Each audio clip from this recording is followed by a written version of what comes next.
once again, and standard 11 commerce. So here that is 11 commerce, subject OCM, and chapter number 10, that is international trade. And international trade, last time that we discussed about export process or export procedure. Okay, in that particular thing, point number 1 to 8. Okay, point number 1 to 8 that we have to discuss in last time, and right now we are going to discuss about next point. Okay, next 8 point that we have to discuss in this particular video and lecture. So it is a process to export the goods, that we have to send the goods to another country. Okay, so definitely we have to discuss 8 point in our last particular lecture. What is the 8 point? First of all, we revise it, and then after we will study the next 8 point to complete the procedure of exporting goods. So number 1, that is getting order. We are getting order, receiving the order. Number 2, obtaining export license. We have to take the license for exporting goods. Number 3, collecting goods. Whatever order is there, that we have to collect from the market. If we are producer, that we have to produce. If we are trading, we have to purchase the goods from the supplier. Next one, foreign exchange activity, and we have to take the permission of RBI also for the foreign exchange, because we are receiving the money either in US dollar or either in that import country's particular currency. Number 5, obtaining letter of credit. 6, obtain shipping order, and if we are take a whole ship, then it is called charter, or contract is called charter party agreement. Then payment of excise duty, and last, packing and marking of goods. Packing and marking of goods, which is done by captain of that particular ship, because they have varieties of goods of various people.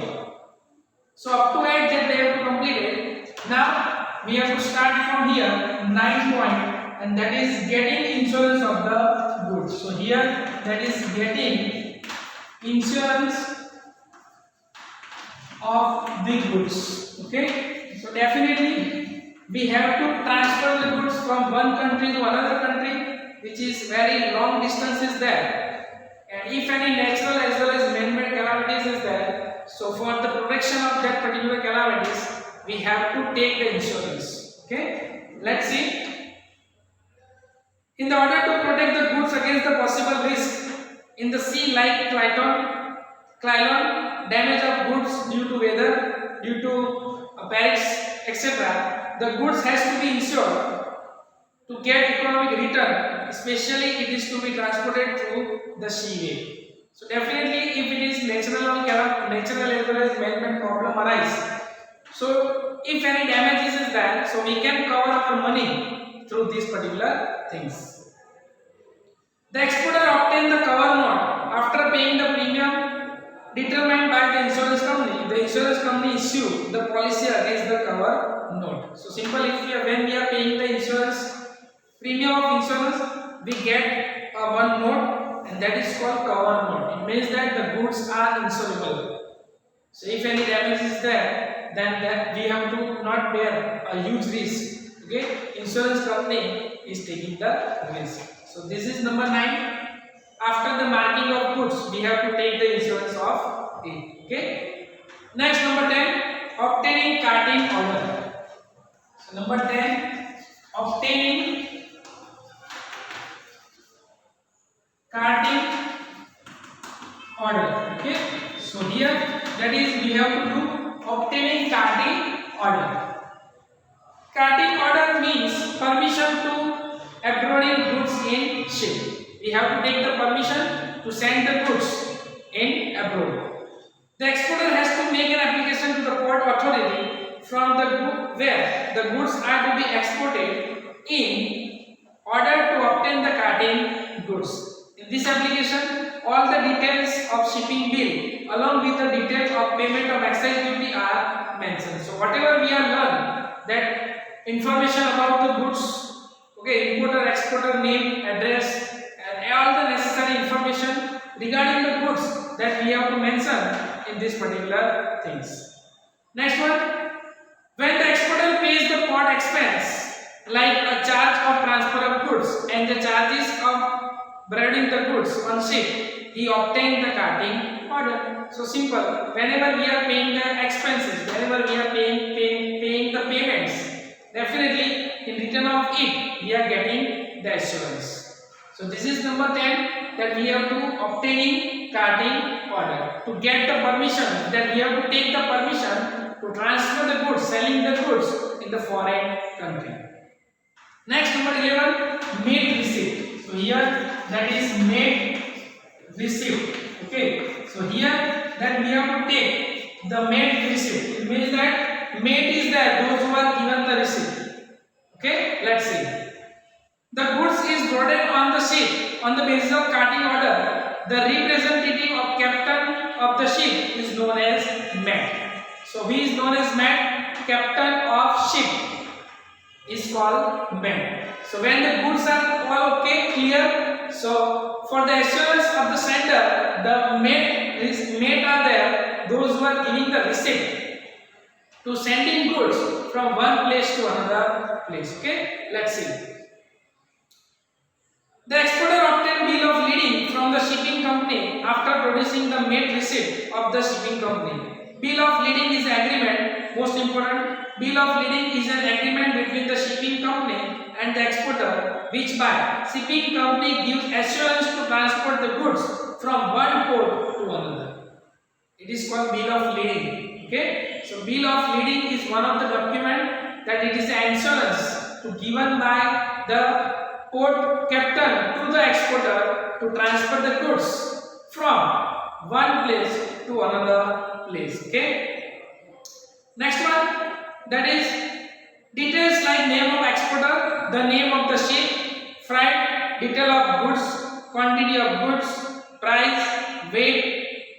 Then after exporting port, terms and condition of transportation are described in this bill agreement. Okay, so simple, all the informations regarding goods and transportation that we have to mention in the bill of lading, because it's a main important document for sending goods from one place to another place. Okay, yes, fine. Next one, bill of lading is important document. 3 copies are prepared. 1 copy remains with the shipping company. The remaining 2 copies are sent to the exporter, out of which 1 exporter send 1 copy to the importer. So 3 copies there, 1 copy shipping company, 2nd copy exporter, 3rd copy importer. Okay, the importer receives the goods on the basis of this copy. So they are nowadays that they are doing email. So definitely on the basis of that particular receipt, they are receiving the goods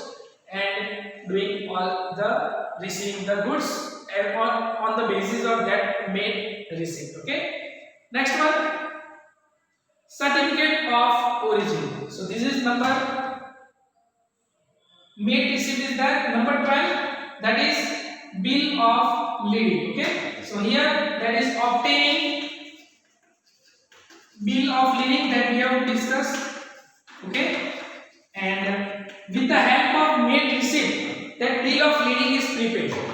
Okay, so that we revise what do we mean by made receipt. So here that made check whether the goods as per the shipping order or not, and when the goods are loaded on the ship, a receipt is issued by the either captain of the ship or by his representative. That is called made receipt. And all goods are okay, then made is received, that they are sending clean sheet. Okay, clean sheet, or if any problem are found, that they are issued foul sheet.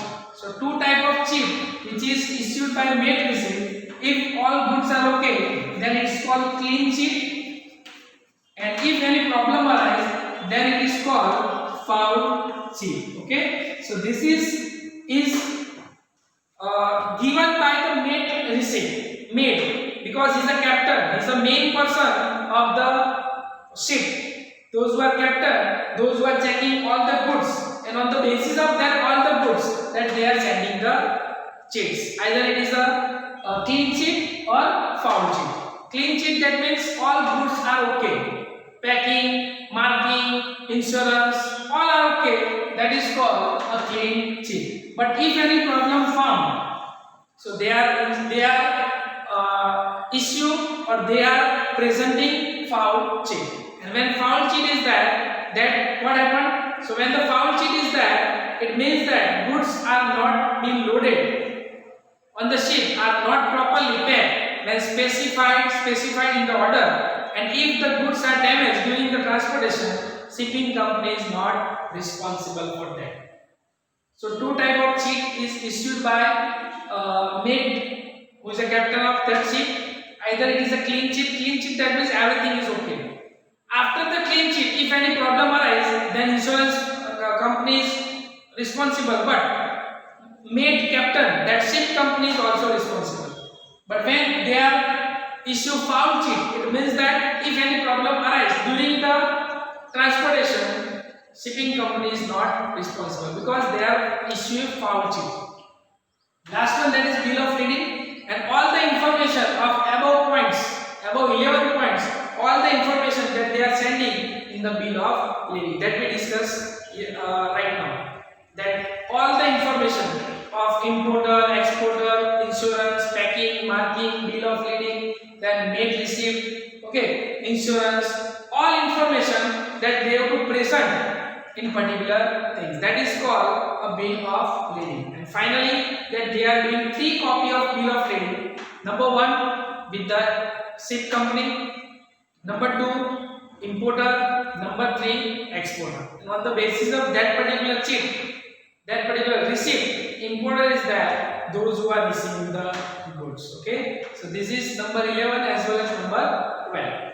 Next, number 13, certificate of origin. So here that is number 13, that is certificate of origin. Okay, so here the company is there or the receiver is there, those who are receiving the certificate of origin. Okay, let's see. The certificate describing the detail where the goods were produced is called certificate of origin. Okay, the goods are original or not. According to the agreement made in different countries, respected countries provide relief on import excise. In order to get relief under this agreement, a certificate of origin for the particular goods is required. Whether the goods is original or not, you have to give the certificate of origin. Simple. Such certificate can be obtained from the trade occasions Chamber of Commerce of the government. Okay, so here that Chamber of Government, and simple, it is issued by government after the checking of all the necessary things. Okay, whether they are checking the goods is okay with quality, with price, ingredients, benefits, and after the making of this particular analysis, they are issuing the certificate of origin. So this is number 13. Next, number 14, consular invoice. So here that is consular invoice. Okay, so this is number 14. After making all the process, they are making final insurance, that final invoice. Okay, let's see. When the export goods reach in the country of importer, excise on the goods has to be paid. To make the payment of excise simple, consular invoice is an important document. The consular of importing country is working in exporting country.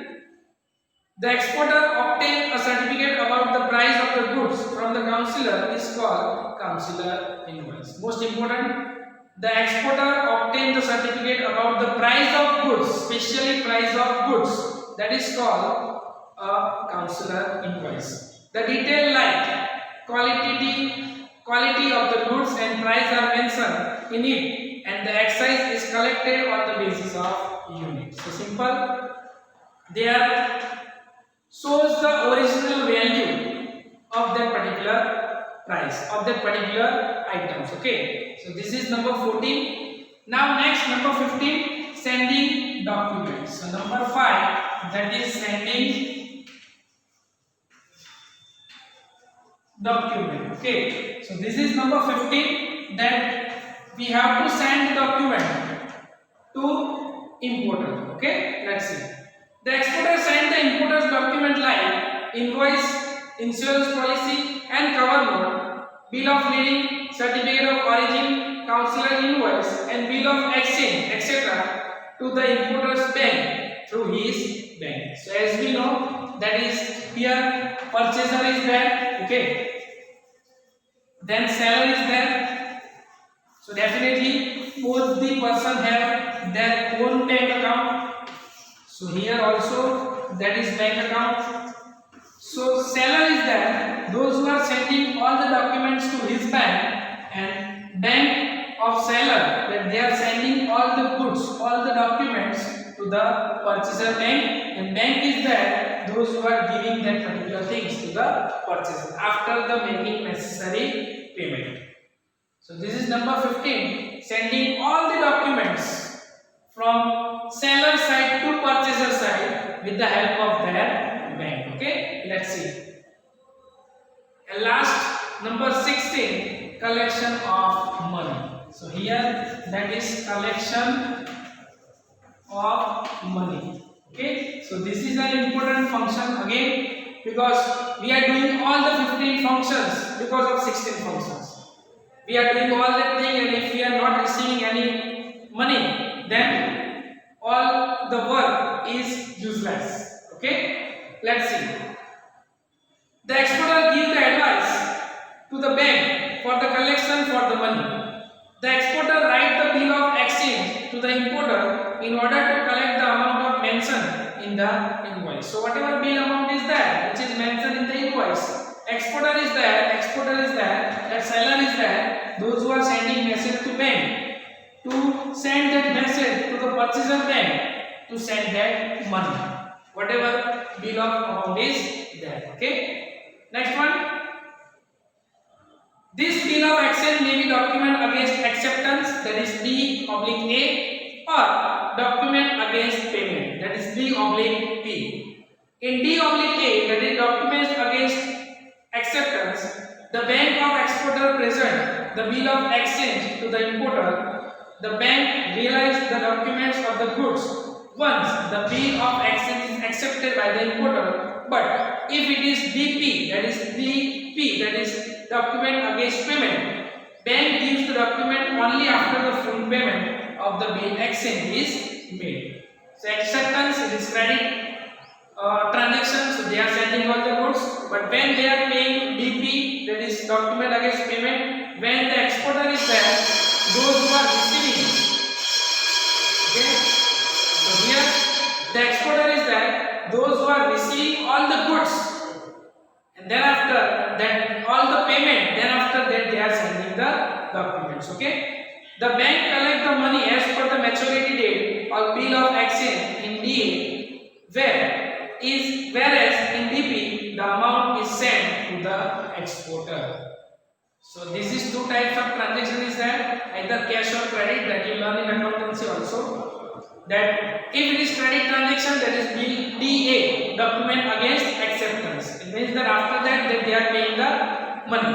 But it is the DP, documents against payment, when they are receiving all the documents, when the full payment is there, when they are receiving full payment, at that time they are doing these things. So this is an important one. 16 points are there in export procedure. Okay, 8 points that we learn in first particular part, and now second 8 that we learn right now.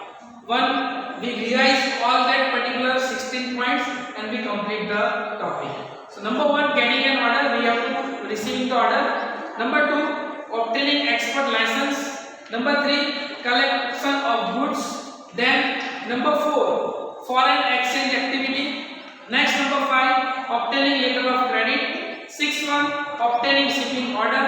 7, payment of excise duty. 8 one, packing and marking of goods. 9, getting insurance of goods.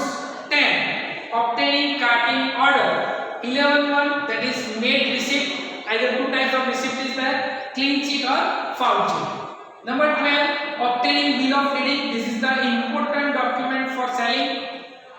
13. Certificate of origin, whether the goods are original or not. 14. Consular invoice. 15. Sending documents from exporter to importer. And number 16. Collection of money. Okay, so in this way we have to do, if you want to do the exporting of goods, we have to follow these 16 points. Okay, so import and export procedure both are important, that we have to complete it over here. Then next one that we completed, that I already discussed, the role of WTO, World Trade Organization, or GATT, that is General Agreement on Trade and Tariff. Okay,